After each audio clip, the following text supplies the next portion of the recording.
Hey guys, Joshua here with Amethyst, my juvenile female ball python.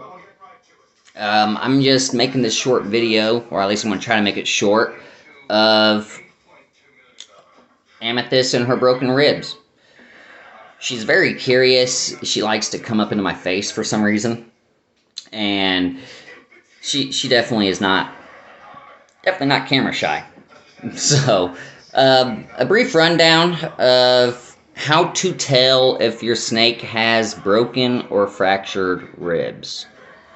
Well, for me at first, it was a hard sign, I should say, to notice. But after going to the vet with some of the concerns that I spotted, it found out she did have fractured, broken ribs. I had posted pictures on Facebook, part of that reptile classified and whatnot. But I will post some pictures because I am going to post this to YouTube as well. I am going to post some pictures, hopefully, on this video in the comments if I can, because I'm not going to edit this. But anyways, this is Amethyst. She is my juvenile ball python, as she's kind of like now not looking. She's like, nope. She's just staring at me. She does explore quite a bit. She has gotten a little bit bigger, I should say, since I've been feeding her. A little bit of rundown on her. She came from Pet Supply Plus, and I'm not going to disclose location due to what's occurred to her while she was in their care. There's some people looking into that. But Pet Supplies Plus is where I got her from. She was fed frozen small mice, like this right here. This one's still frozen. I'm going to use it for a demonstration though. But she's been fed those once every Sunday. Well, she's off of that little time chart.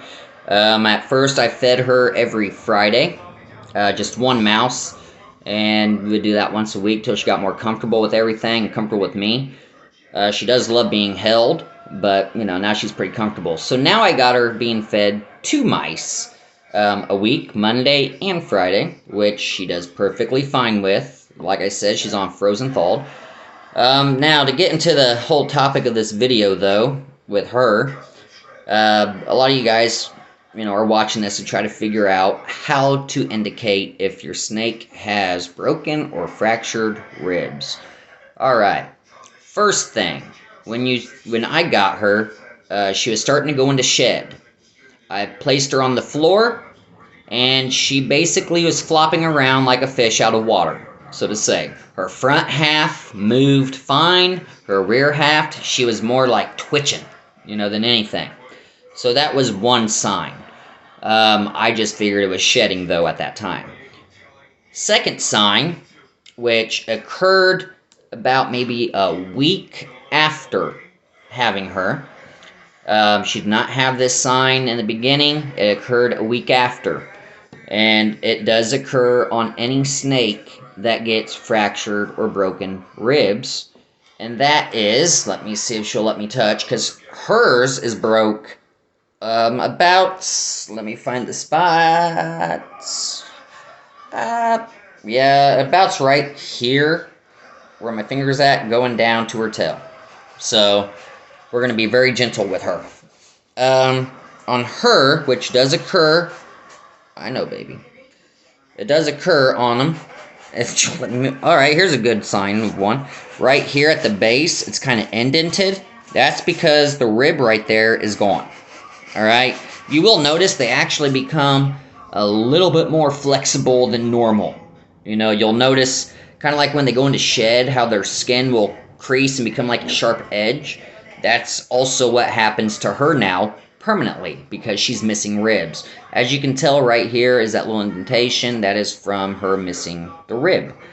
Now, if she'll let me do it, I know she's kind of wrapped around on me. Let me turn her. She does have a bump on her little lovely body, which, let me find it. A way to tell, especially now on her because she's fatter, is you run your finger down the snake's body, which I know hers should be up higher, but she definitely moves. Where's it at, dear? I'm trying to make this short, but you're going to make it long. When she's more relaxed, I can find it, but you can feel your snake like this with your finger as you go down. Now, like I said, since the visit to the vet, she is a lot fatter, plus she just got done eating last night, so I'm trying to be as gentle as I can with her. But, oh, is that it? No. But I'm trying to find this little bump for you guys, and she does not like this. I will find it, though. I know, baby, I know. Well, anyways, we'll find it here in a second. But, if you run your finger down your snake's body, you will feel what feels like a small pea-sized bump. That pea-sized bump, now snakes can get cysts and, parasites, stuff like that as well, that can cause it. But this bump, it's not hard like a cyst. It's literally just real tender to her. When you touch it, she twitched, and rolled up into a ball real quick. Anytime I would touch her body from here on, actually the bump's right there. Every time I would touch her body, when it first occurred and I first saw the bump, she would curl up real quick into a ball. Well, this bump that she has on her, oh, nope, it's right there. Don't know if you can see it.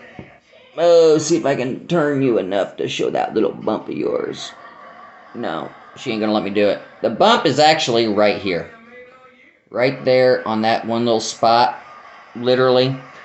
You will see two little black dots right there as well. Underneath the big dot, there's two little black dots. That is the Sharpie from the vets when they did the x-ray. So basically from this bump coming up, around, and to the tail, she has numerous fractured and broken ribs.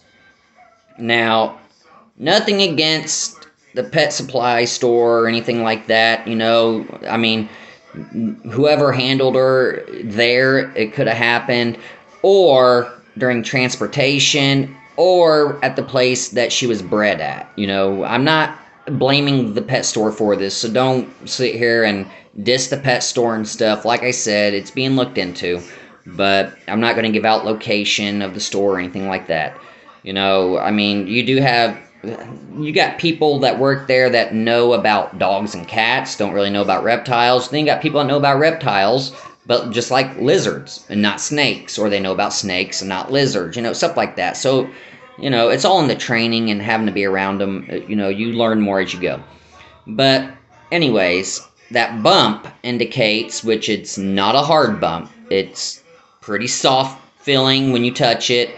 You definitely notice it. It's kind of like if you would get hurt and your arm, finger, foot, toe, whatever, swells up. That's all it is. It's swollen from the rib. It does not feel like a cyst. It does not feel like a parasite.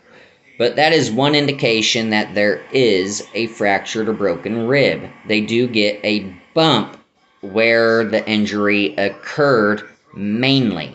Right at that bump, there is ribs completely broken. Alright, broken, and that's where it starts. Going back to her tail, a lot of them are just fractured. Like I posted the pictures of x-rays here on Facebook, so, that's an indication. Another indication, and she's not as bad at this point, is when you go and pet your snake, like this, down the tail, you go to pet them, and they're real sensitive. They will respond quickly. I'm not going to say your snake won't bite you. It might. She don't. She's just a big baby. But, she's really nice. And, she's very, I'm pretty sure she's pretty thankful I've been helping her. But anyways, you got that. They become real sensitive. Now, snakes do hide their feelings if they're in pain or not, happy, sad, but you can tell indications. The indication on when you touch them, if they move, you'll definitely know that they're in pain. Alright, another indication is when you go to handle your snake. Let me try to get her unraveled to show you. She does not like it when I touch her tail, though. If she'll let me. when you go to handle your snake, you'll notice when they go through your arm, or not your arm, but your hands, kind of like how she's going to be doing here in a second. When they go through your hands and start moving, like she's going to do, so if you hold them like this, and you see how she's starting to move through, you can actually feel the ribs, alright?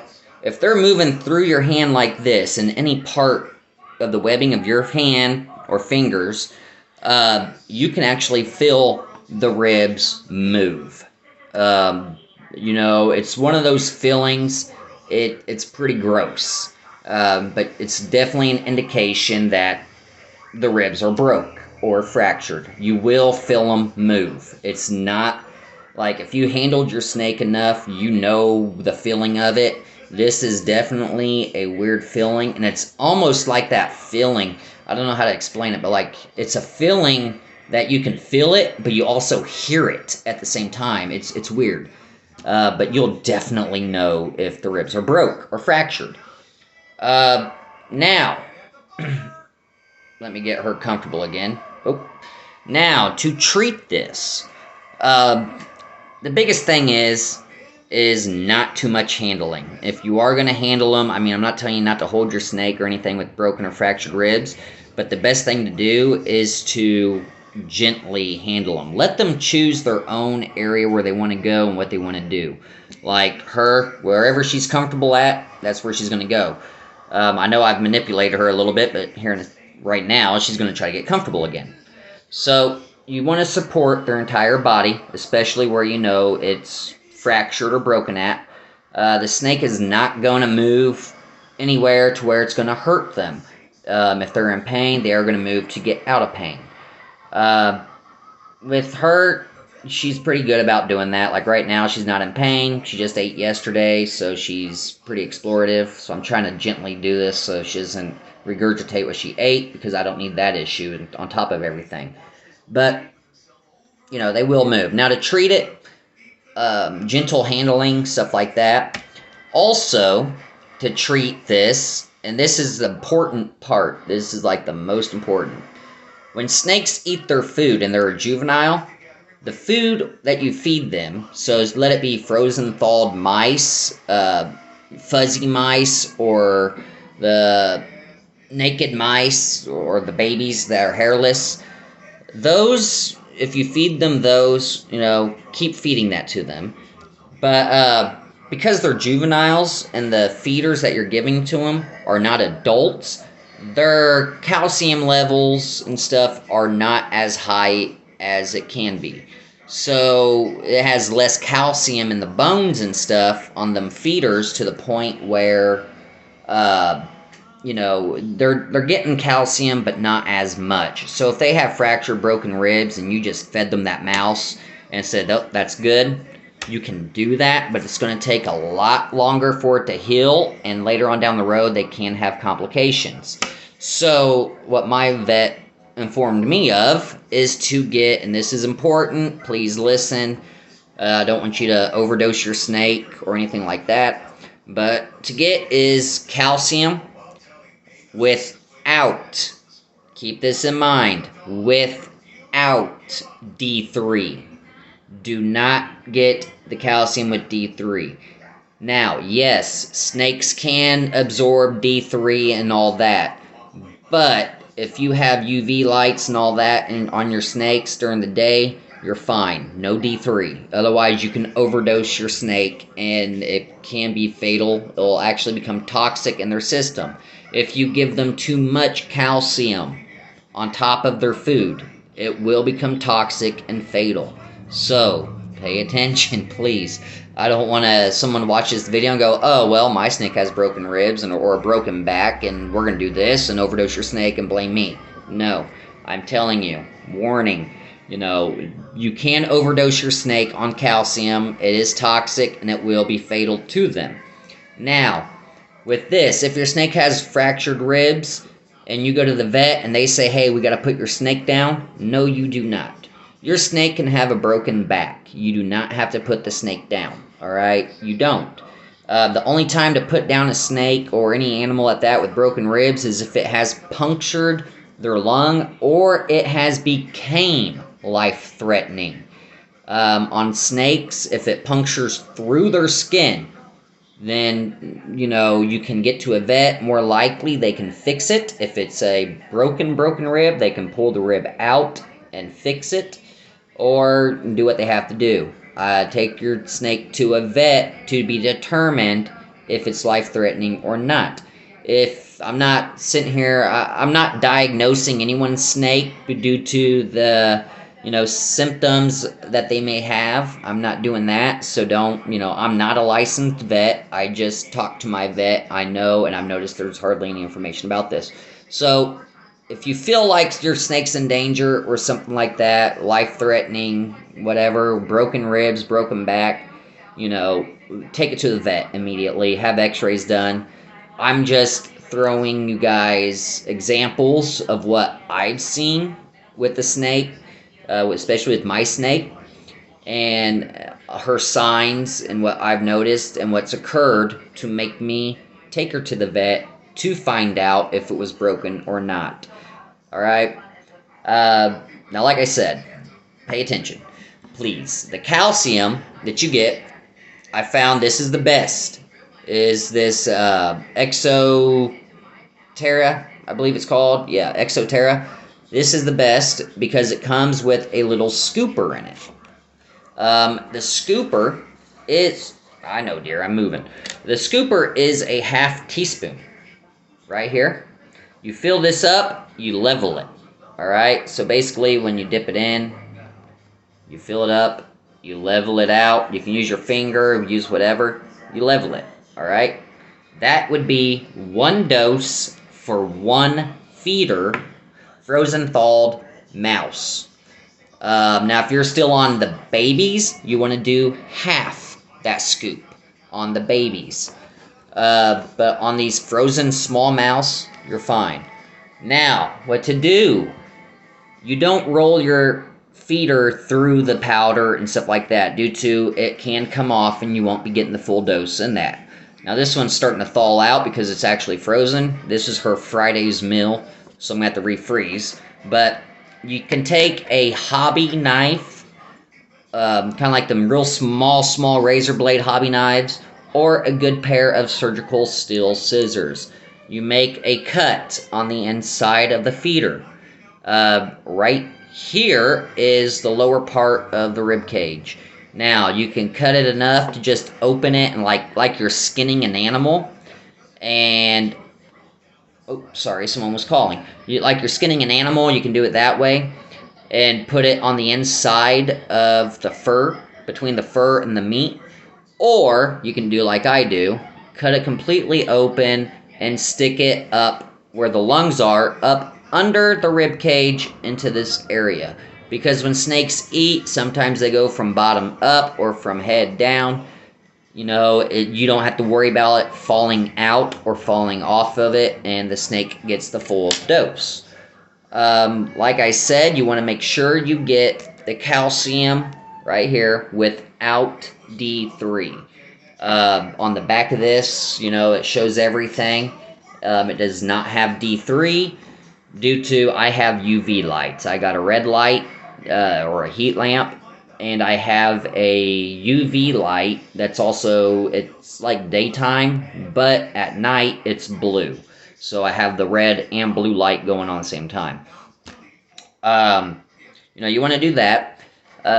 Depending on how many ribs and stuff you want to put them in rehab for, up to 2 months, depending. Also, your vet can inform you for how long she's going to be in rehab for 2 months. Inside their enclosures, you do not want to have anything that they can climb on and fall off of, or anything like that, due to anything that's fractured. They could refracture or break completely, and it can become life-threatening at that point. So any vines, supports, or anything in there that they can climb up on and potentially fall off of, you do not want. Now, that's just the basics for a juvenile. Now, if your snake is an adult snake, say like a year old, and eating adult rats, adult mice, adult rabbits, what have you, if it's in an adult stage of its life, you do not, and I will repeat, you do not need the calcium. Them animals that you feed to it have adult stages of their bones and everything, and the snake's body will absorb that calcium. It actually has adult stages of calcium, so therefore the snake is getting the right, basically the right dose of calcium at that point. Just like her, if she was off of the small mice and on large mice or large rats, I would not have to give her calcium. The calcium is only to be injected or put into their food during anywhere from a baby to juvenile. Once they're on adult stages of food, do not use the calcium. So that's just the basic rundown of what to do and whatnot. Definitely, like I said, I'm just explaining what I've had symptom-wise, what to look for symptom-wise that could be broken, fractured ribs. So I'm not diagnosing anyone's pet. I know for a fact on her symptoms, the signs, what to see for, what to look for, due to I've already dealt with it, already had her to the vet, already talked to the vet's already told me, what to do and all that. I've consulted with my vet about twice since the video in regards to the snake, so, you want to make sure you do it right. Also, before I forget, when you put the calcium in the mouse, and I'm hoping you guys watch this video up to this point because this is also important. I just don't want to have to redo the video. But when you put the calcium in the mouse, you only do it, if you're feeding your snake one time a week, great. Only give it that calcium one time a week. If you're feeding your snake twice a week, do it once a week still. So every other mouse, you want to have it one with calcium, one without. She's on 2 mice a week, so I give her 1 mouse with calcium, 1 mouse without. Reason being, if I give her 1 mouse with calcium on Monday, Friday rolls around, give her another mouse with calcium, you can overdose them. Alright? It does become toxic. Once a week, a mouse with calcium. If you only feed them once a week, then that would be every mouse that you feed them gets calcium, and that's if you feed them once a week. You feed them twice a week, every other mouse. If they're an adult, you have nothing to worry about. This video would just be signs and symptoms at that point. Everything else is just basic knowledge. Keep their habitat or home clean. Handle them carefully. Do not let them fall off of anything. Support them. Let them go to where they want to go to be comfortable, like she is. She's comfortable. She's not tightened up on me. Nothing. This is where she always goes on me. She becomes my bracelet for some reason. And then with my wife, she'll go in my wife's hair and sit in my wife's hair for some reason. My kids, she likes to go around their neck and sit on them and all that. So definitely, any form of abnormal bumps on your snake that are not rock hard or hard at all, it's more of just a bump that's kind of, tenderish to them, most likely, including my vets told me, most likely is a fractured broken rib. A snake can live with fractured broken ribs, so don't worry. They do not have to be put down. A broken back, a snake can live with a broken back, depending on how much of it's been affected. About mid-back to tail, if it's paralyzed, the snake can survive, because they still have the whole front to move, and the muscles when they eat and organs are still working. It's just their back, that back half's not going to work. They'd still be able to use the restroom, mate, and do all that, but it's going to be harder on them because they really can't move. They have to be definitely kept in rehab for the rest of their life. A snake with say a broken back from like where her head's at, would say about right here, about an inch down from the head and back, they would more likely have to be put down out of the misery. But, you know, if it's just a broken rib, fractured rib, they will survive. It's just like a human. Your ribs heal too. You have a diet you have to eat to keep the calcium up and going. Same thing with snakes. So, if your snake has a fractured or broken rib, you do not have to put the snake down. You don't have to worry about that. Just, you know, handle very carefully. If it's a juvenile or baby, give them the calcium. Like I said, a baby snake eating baby mice, half a scoop, half of a teaspoon scoop. So you have a full teaspoon, you give them half of a half teaspoon. Juveniles, you give them half a teaspoon. Adults, you don't have to give them anything. Just keep the UV light. The UV light plays a big part in the, you know, how their bones are going to be strong-wise. So, just like humans. But, that's my video. Sorry I ran it up to 25 minutes. But, you know, a lot of information to take in. If you have any questions, any comments, concerns, feel free to post them.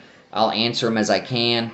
I do know quite a bit about now the medical of snakes with any form of broken bones. Trust me, I've learned a lot over the past few weeks. Like I said, you know, just be careful what you buy from pet stores. You know, if you can see how they move, if you can touch them, feel, and all that. If any signs of anything or illness or concerns, you know, it's up to you if you want to buy that animal and try to rehab it or let them know. If you let them know, I'm not saying they will, but they may return the animal back and it may be euthanized that way. But other than that, you know,